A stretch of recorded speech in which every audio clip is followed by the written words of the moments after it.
Hello, and welcome to week 2 of Frontier Law and Justice. This is the second week of our summer session. Last week we covered the differences between mythology. Let me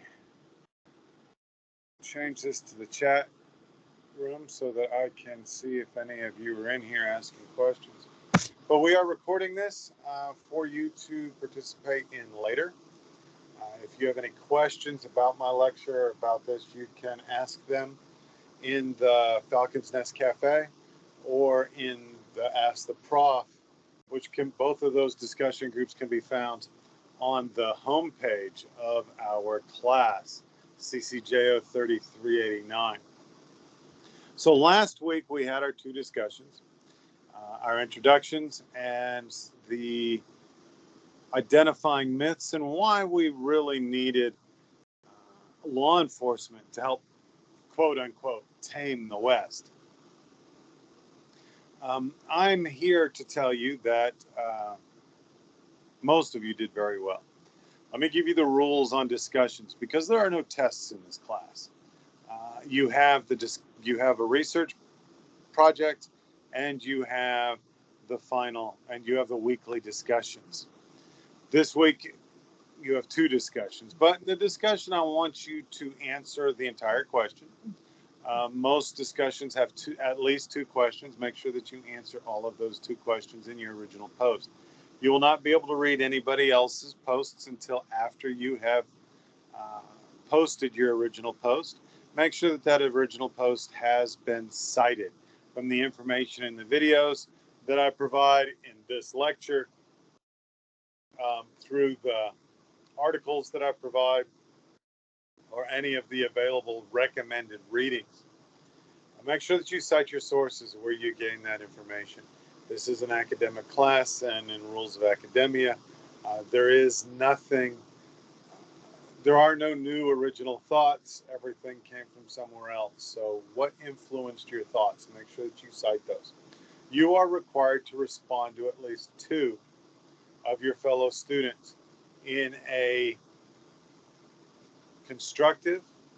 critical, constructive response to their post, addressing what they have said. Some of you have done an amazing job at doing this, and keep up the good work. Others of you have not responded to anybody. You put up your original discussion. The third part to get full points is that you have to reply to anybody that responds to your post. These discussions are supposed to mimic or imitate the discussions that we would be having if we were face-to-face and in the classroom. So make a point to respond and reply and to continue these discussions. Once I've graded, I'm not going back to readjust your grade. Just make the changes in the future. This week we have two discussions. The first is a discussion on the Texas Rangers. And this whole week is about the Texas Rangers. We've discussed and we have identified the differences between myth and legend and fable and folklore and fact. This week, we are going to explain why the Texas Rangers were treated more like a military force than a law enforcement agency. There's only one question there, but I'm going to add to it, and I want you guys to remember this. Why did the Texas Rangers transfer from a military force to a law enforcement agency? That's implied in the original question, but make sure that you address that. John Wesley Hardin and other outlaws in West Texas had a great deal to do with moving the Texas Rangers from a military force into a law enforcement. Okay, the second discussion that you guys have due today or due this week is the final project discussion. Okay, in the final project discussion, you are going to present your paper topic. This week, you are going to identify what your final research project is going to cover. Your discussion should include the topic, why you're interested in this topic, And why should I be interested in this topic? I do not want to read 14 papers on the Texas Rangers. I do not want to read 14 papers on Tombstone or Deadwood. So it's a first come, first serve. When you go into the discussion forum, you will review and make sure that none of the other students have already selected this topic. And then you select your topic. If another student has already selected that topic, you can't write on it. You have to find something else. But you can write on anything from the Frontier West. One of the things that as I was preparing and I was reading for today, I came across, I knew about the guy, but his name is Bass Reeves. Bass Reeves was the slave of George Reeves. He was born in Arkansas in 1838, I think. And then in the 1840s, he moved as he was 8 years old. His owner, Reeves, brought him to McCulloch County, or Grayson County into Texas. And then ownership of Bass Reeves was transferred to his son, George Reeves. George Reeves was a sheriff, and he became a Texas Ranger in his own right. In 1875, Bass Reeves became the first U.S. African-American U.S. Deputy Marshal appointed to the Arkansas and Oklahoma territories. By 1875, he owned a ranch in Texas. There are some rumors that Bass Reeves was a Texas Ranger himself, although I don't know that that is true. What I do know is that there is a rumor, and it's projected, that the activities of Bass Reeves was the inspiration for the Lone Ranger. When the Lone Ranger was established and created in the 1930s and 40s, we were living in a different world, in a different culture. So the Lone Ranger became white. In lore, the suggestion is that Bass Reeves was an African American and a freed slave. He was a freedman. He was freed by his owner, George Reeves, who Reeves County over in Pecos is named after him. He was a freedman. He became a law enforcement officer of his own, and probably one of the best marshals to ever don a badge and a gun. And like I said, he was the inspiration behind the Lone Ranger. I guess the heroes of the Texas Rangers weren't enough. Bass Reeves was the epitome of the Texas Rangers. Whether or not he was a Texas Ranger, I don't know. Plus, we're going back to our myth. We're going back to the legend. We're going back to the fables. But let's talk. Okay, so with your final project discussion, you're going to tell me what you're going to research. You're going to tell me why you're interested in that research. And you're going to tell me why I should be interested in this. Because, I do a lot of reading. And I'm currently working on a book on extremism, polarization, and hate. And why, in this proposal, why should I take time away from my interests and those things that I'm pursuing? Like this week, I am at the Live Oak Ridge Recreation Center that was built by the U.S. Army Corps of Engineers back in the 30s, camping, fishing. There's a lake right over my left shoulder. Why should I read your paper and not go fishing? That's the whole topic. You are not required to answer or respond to any of your fellow students in this, but you must reply to me. I will respond to every single one of you. I will ask you questions about your project. I'll make comments about your project. You must respond to me. This is the only discussion in this 10 weeks that you don't have to reply to other students, but you can if you want to. Okay. But you're not going to have points taken off if you don't. But you must respond to me. Okay, so let's move on to the Texas Rangers. Last week we discussed myth and legend and lore, and the Texas Rangers are of mythological character. There are so many movies, so many shows, so many miniseries that depict the activities of the Texas Rangers. And what do Texas Rangers stand for? The Texas Rangers, well, let's back up. Let's back up to 1823. In 1823, it was just shortly after the Mexican War of Independence from Spain, and Mexico got its independence, and they established these territories. And within each territory, they established an impresario. They put together land grants, and they assigned one person as an impresario sitting over that area. Tejas, or Texas, was known as Tejas at the time, had the boundaries of Texas as we recognize them. It also included New Mexico, Arizona, went up through Colorado,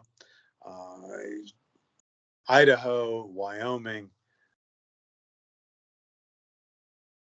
and part of Montana.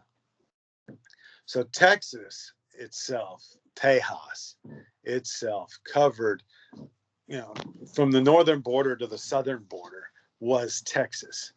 And so you have to understand, this is a huge place. Well, Stephen F. Austin was granted the impresario of Tejas, and he started bringing white settlers, between 600 and 700 families. He brought from the United States into Tejas. They found that Texas was the native home, is that a good word? Of the Karankawa, the Tarankawa, and the Comanche.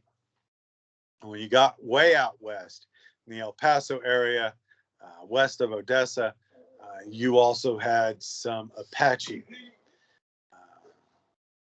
Then you also had criminals and criminal elements like the Comancheros, who were running rampant through this frontier world.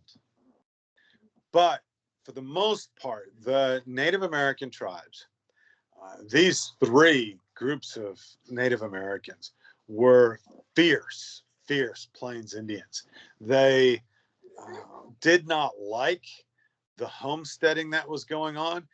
These three tribes were nomadic, and the white settlers from the United States coming into Tejas interrupted their nomadic procedures and their nomadic habits. So there became a lot of raids, and there was a lot of fighting and a lot of kidnapping. And the Comanche were well known, even back in the 1820s, as kidnapping white women, even slave women, and bringing them to become slaves themselves of the Comanche. The Karankawa did the same thing, the Tarankawa. These three, even the Apache, all enslaved the migrants that were coming into Texas. They would conquer, they would fight, and they would enslave them, and they would turn them into slaves. So Stephen Austin got permission from the powers to be in Mexico City to establish a militia. This militia would eventually be known as the Texas Rangers. Okay. The first group of people, it was in 1823. He created, I think there was 15 Rangers. Of these 15 Rangers, they were paid $10 for their service. And that wasn't even in cash. That wasn't in gold. That wasn't in silver. That was in land. And the longer that you served with the Rangers and you protected the frontier, you would get land and you would be given land somewhere within Tejas. But like I said, Tejas was a really big place.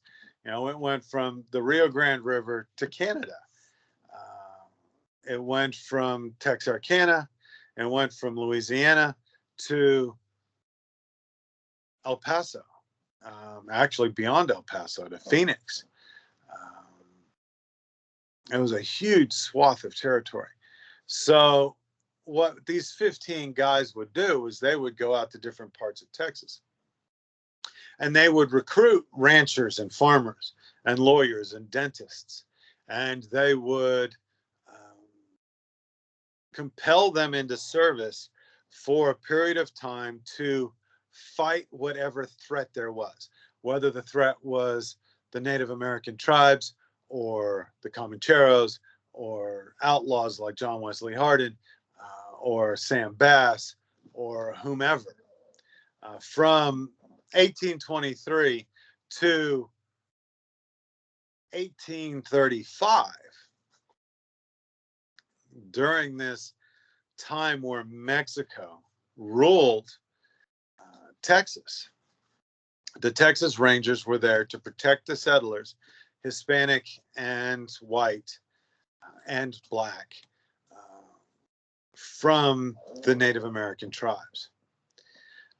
There was a slogan that a Texas Ranger had to ride like a Mexican, shoot like a Tennessean, and fight like Satan himself.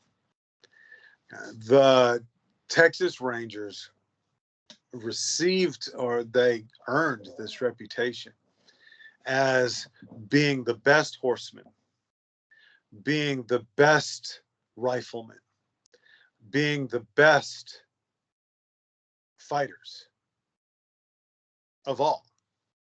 When a Texas Ranger came into a situation, the Texas Ranger demanded respect. And if you did not give him the respect that he was due, he would beat you up or shoot you. Or at least that's the legend. That's the myth. But the myth and the legend isn't that far from the truth. They were, the Texas Rangers fought against, like I said, the Indian attacks and the criminal elements. It wasn't until about 1835 that Texas formally constituted this force. And it was known from that point, November 24th, 1835, they were known as the Texas Rangers. Robert McAlpin Williamson was chosen to be the first Ranger Major. He was the first guy to control or to command the Texas Rangers. Again, the Texas Rangers were a military unit. There was a complement of 56 men in 3 companies. The Rangers grew as their numbers increased. By 1837, after the independence of Texas, and Texas became its own country, we had 300 members of the Texas Rangers. And these 300 Texas Rangers, they were officially sanctioned and their numbers were increased, but they were still used sparingly. The Republicans that ran Texas did not believe that they should interfere with the actions and the lives of the settlers. So the Rangers were only used, they were used sparingly to protect the settlers from Indians and outlaws. Well, I was in Fredericksburg last week, and right across the street from where we were at was Camp Scott Martin. This was a ranger camp. Okay, right next door to it is the Texas Ranger Heritage Museum. Not to be confused with the Texas Museum at Fort Fisher or Camp Fisher in Waco. I'm in Belton right now. Also, a big place for the Texas Rangers. So President Sam Houston didn't use the Rangers a whole lot. He, like I said, he did not believe that government should interfere with the lives and the actions of the individuals, and used the Rangers very sparingly. And he didn't like to implement the actions of, sorry, there's some kids running by and they distracted me. They're going fishing. But the Democrats, when Marabou Lamar became president in 1838, he rejected Houston's frontier policies of trying to become friends with the Indians, because that was Houston's idea, was that they would be friendly with the Native American tribes and that we could live together in peace and harmony forever. The whites ranching and farming, the Indians chasing the buffalo and doing what they do.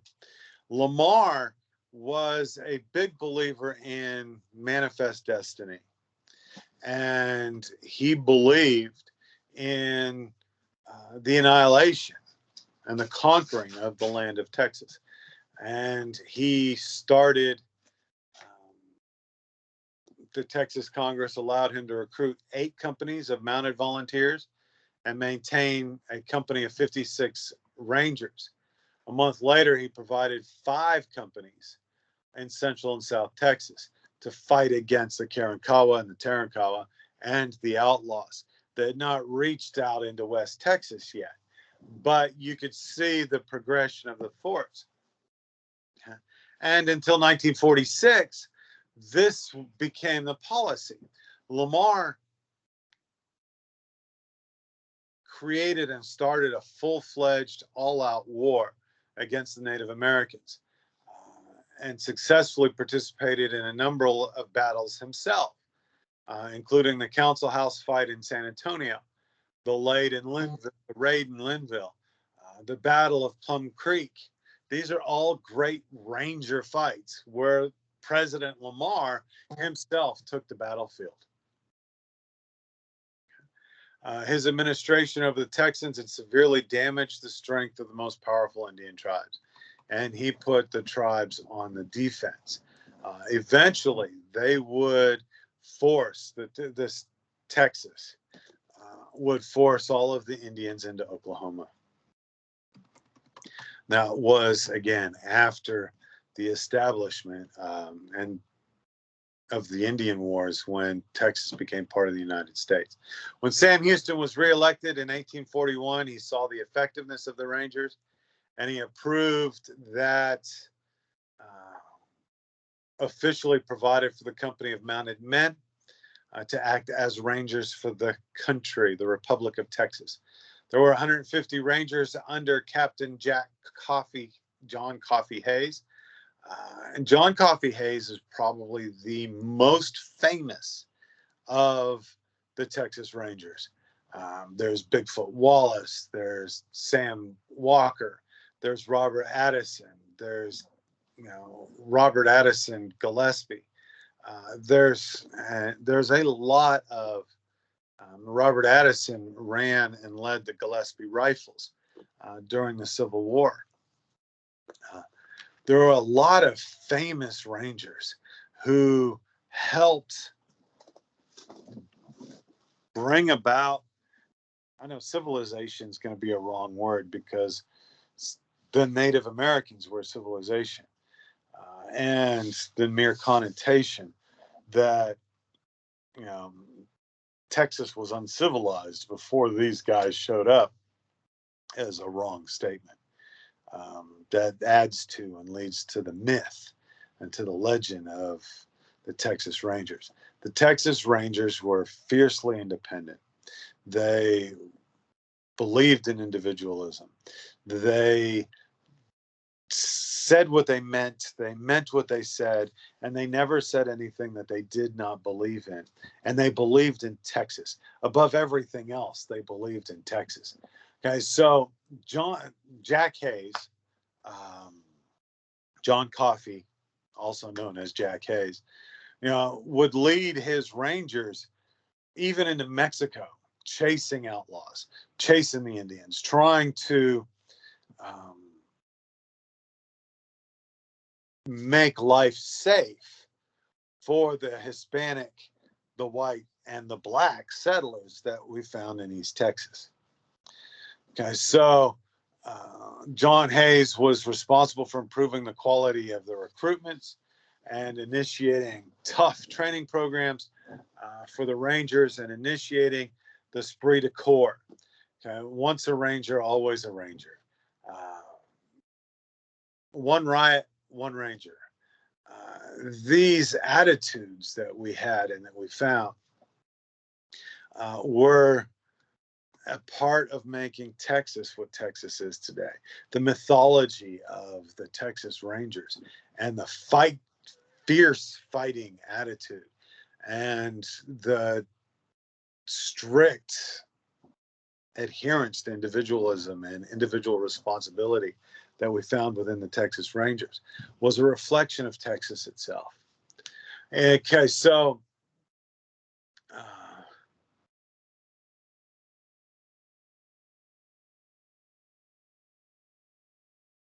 the decision to put Jack Coffey or John Coffey Hayes in charge helped repel the Mexican invasion of 1842.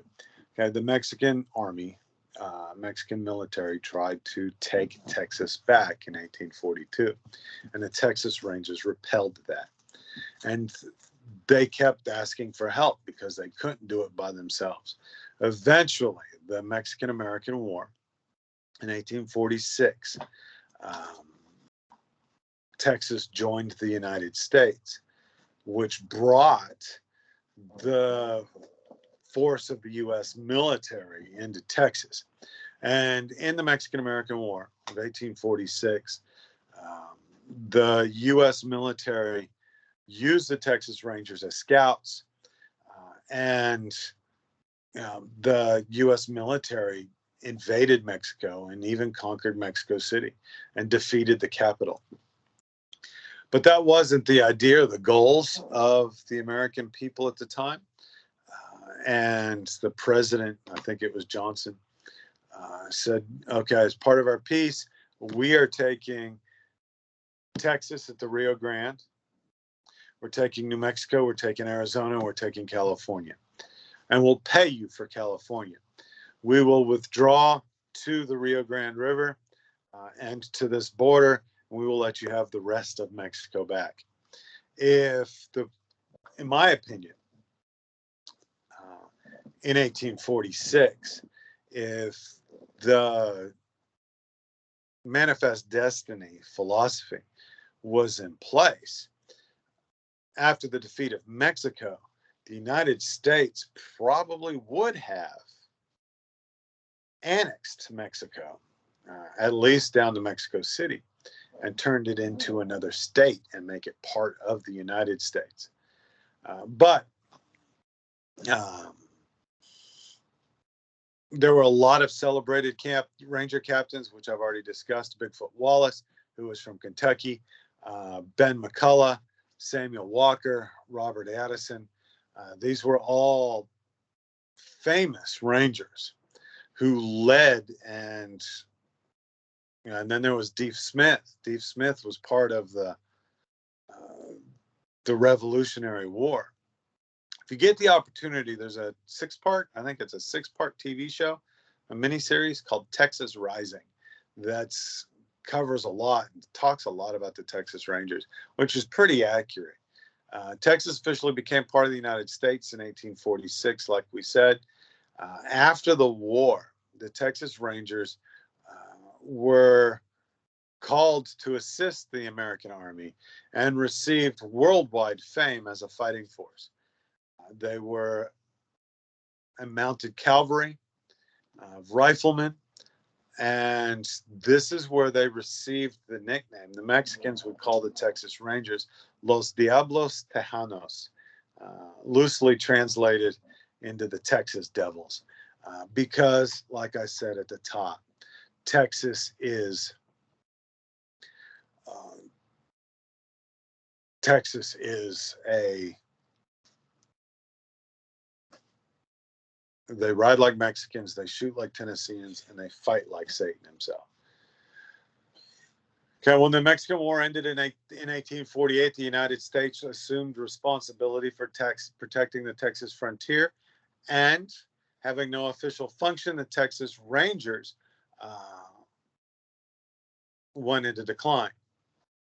Okay, by the spring of 58, they saw combat again when they were sent north to the Red River to fight Comanche Indians. Okay, and this fight against the Comanches would go on until the 1980s. After Texas seceded from the United States during the Civil War in 1861, an organization was created in Houston called Terry's Texas Rangers. They were not the Texas Rangers, but they were a rifle cavalry, mounted cavalry that fought in the Civil War under Colonel Benjamin Franklin Terry. They flew the Bonnie Blue flag, as opposed to the first flag of Texas, which was the Bonnie Blue with the word Texas around each of the 5 points. But these fighters and the Gillespie Rifles also called themselves Texas Rangers, and they went and they fought in the Civil War. Okay, during Reconstruction, the Rangers were designated as state police. Okay, this was a dark period of their history. They were charged with enforcing unpopular Reconstruction laws that came with rejoining the United States. Among the war-weary Texans, the Rangers fell into disrepute. During this period, they acted as a military police when enforcing new laws, fighting Indians or the Mexicans as they were trying to take land back. However, when hunting down outlaws, they functioned more as lawmen posses. Their role changed in the 1870s. Okay, up to this point, okay, and I need to. In 1875 is when we started seeing the modern Texas Rangers emerge. Prior to this point, and the Texas Rangers were a diverse group of people. They did not care about the color of your skin. They did not care about the color of the God you serve. They didn't care if you were white, black, brown, red, yellow, green, orange, or whatever colors there are. What they cared about was, did you ride like a Mexican? Did you shoot like a Tennessean? Did you fight like Satan? Were you an individual? Would you hold up the ethical code of the Texas Rangers, which was to bring peace to Texas? Okay, this is in your recommended reading list. If you get an opportunity to read this book, please do so. It's Draw. It's about the greatest gunfights of the American West. It's by James Reasoner. It talks about a lot of things. Sam Bass, Bass Reeves. It talks about John Wesley Harding, Billy the Kid. It talks about Jesse James and the Ford brothers and all the people that were involved with that. There we go. Put the chat back on. Okay. So in the 1870s, we saw a transition. Okay, back up what I was saying. It didn't matter who you were. It mattered what you were. The Texas Rangers judged you based upon the content of your character, not the color of your skin, not the God that you served, not whether or not you were deaf or not. Orestes Smith was a captain of the Texas Rangers, and he got sick as a child, and he was deaf. He couldn't hear. He was one of the first to bring American Sign Language to Texas. He learned American Sign Language. He learned how to read lips. he acted as a Texas Ranger and frontiersman without being able to hear. They, as in the Texas Rangers, cared more about your ability to maintain justice and bring justice to the world than or over or instead of the color of your skin. After Reconstruction, that changed. In 1877 and in the 1880s, the war against the native Indians died in Texas. Texas had been conquered. There were a few uprisings, but the Texas Rangers moved into a outlaw chasing group. In 1877, the Texas Rangers found themselves on the trail of John Wesley Harding. John Wesley Harding killed Charles Webb in Brown County, over in Brownwood, and then left the state. The Texas Rangers did not really care about jurisdiction. If they were chasing a man, they would chase that man wherever that man went. They didn't stop at the Texas line, and they finally found John Wesley Harding in Pensacola, Florida. There was a big shootout. One of the John Wesley Harding's gang was killed. John Wesley Harding himself was made unconscious. A Texas Ranger named John Barclay Armstrong captured him. He was known as McNally's Bulldog. He was finally arrested in Pensacola, Florida on a train, and he was sent to prison at Huntsville for 25 years. In the spring of 1878, Sam Bass and his gang, and I guess the reason why I brought up the book is because this gunfight between the Texas Rangers and Sam Bass's gang just down the street here.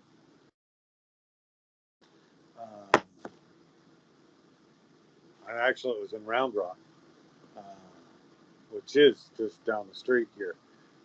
I'm in Belton, Colleen at the moment. The Bass gang rode south. They wanted to rob a bank in Round Rock. Major John Jones, the commander of the frontier battalions of the Texas Rangers, learned about it. They set up an ambush. There was a fierce battle between the Rangers and the Sam Bass gang. In the melee, Seaborn Barnes was killed. Sam Bass was wounded. He was able to ride away on his horse. The next day, he was found laying helpless in a pasture north of town. He was brought back to Round Rock, where he died on July 21st of his wounds from the street battle. Over the next several years, the Frontier Battalion captured more than 3,000 outlaws. By 1882, the frontier was beginning to disappear. There were no more Indian raids, but there were the Comancheros and the Mexican marauders along the Rio Grande. They protected blacks from white lynch mobs. By the turn of the century, yes, the Texas Rangers did their job to protect the African American population in Texas from the Klan and from lynchings. The Texas Rangers, again, did not see color. They did not see what was going on or care what was going on based on race. They wanted to bring peace and tranquility to the state of Texas.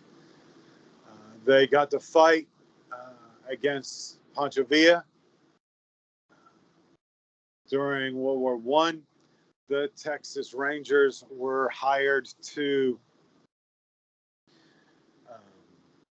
seek out spies and draft dodgers and saboteurs. In 1916, Pancho Villa's raid on Columbus, New Mexico intensified, and the Texas Rangers went into Mexico to get him.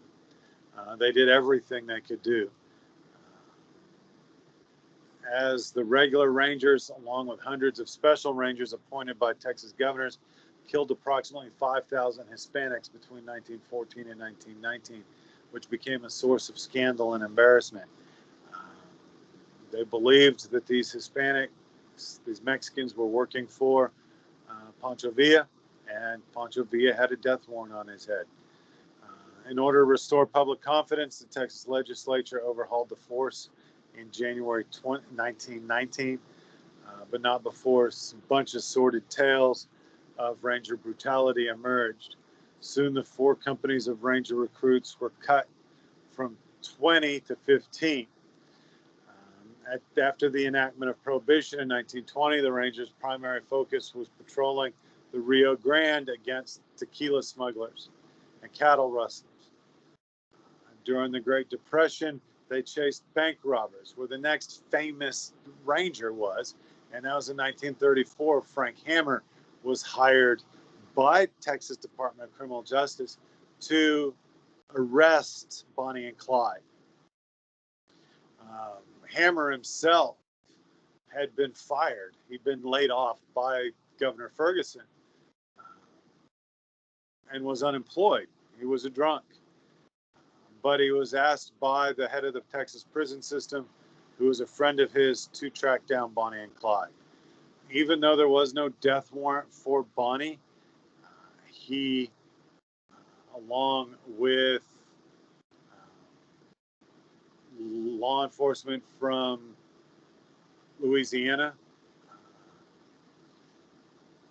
and Manny Galt, waited on Highway 154 at 9 p.m. They waited all night and through the next day until finally at about 9:10 a.m. on May 23rd, 1934, the posse concealed and they ambushed Bonnie and Clyde. Bonnie and Clyde had absolutely no chance to defend themselves. When it was all over, the 6 men, Frank Hammer, Manny Galt, the 2 other Texas lawmen, and the 2 lawmen from Louisiana, had put 130 rounds into Bonnie and Clyde. It was not clear that there was any legal authority, and I already mentioned that. There was no death warrant for Bonnie Parker, but Hammer made it clear that he intended to kill her. He believed that Clyde Barrow would not have been as bad and as evil as he was without the influence of Bonnie Parker. In 1935, James Allred became Texas governor after having run on a platform of better law enforcement, and he established the Texas Department of Public Safety. The Texas Department of Public Safety was an attempt to address the abuses that were seen being conducted by the Texas Rangers. While, however, the Texas Rangers became part of the Department of Public Safety in August of 1935. This new department, the Highway Patrol, and a scientific crime lab was established. Over the years, the Texas Rangers have investigated crimes ranging from murder to political corruption. They've kept the peace during riots, protected the Texas governor, tracked down fugitives, functioned as a quasi-military force. Today, there's I think there's 119 Texas Rangers. Their sole job is to investigate crime and to chase criminals and to arrest criminals. And I have gone way, way over. I think we're at an hour. We are at an hour and 3 minutes. And the people over there at Falcon Online don't like my videos going this long. But we've been talking about the Texas Rangers today. I hope to see you in the forums. And let's have a great week of discussion about the Texas Rangers, about Joaquin Jackson, about Bigfoot Wallace, about John Coffey, also known as Jack Hayes, and even Bass Reeves, the Lone Ranger. We'll see you in the forums.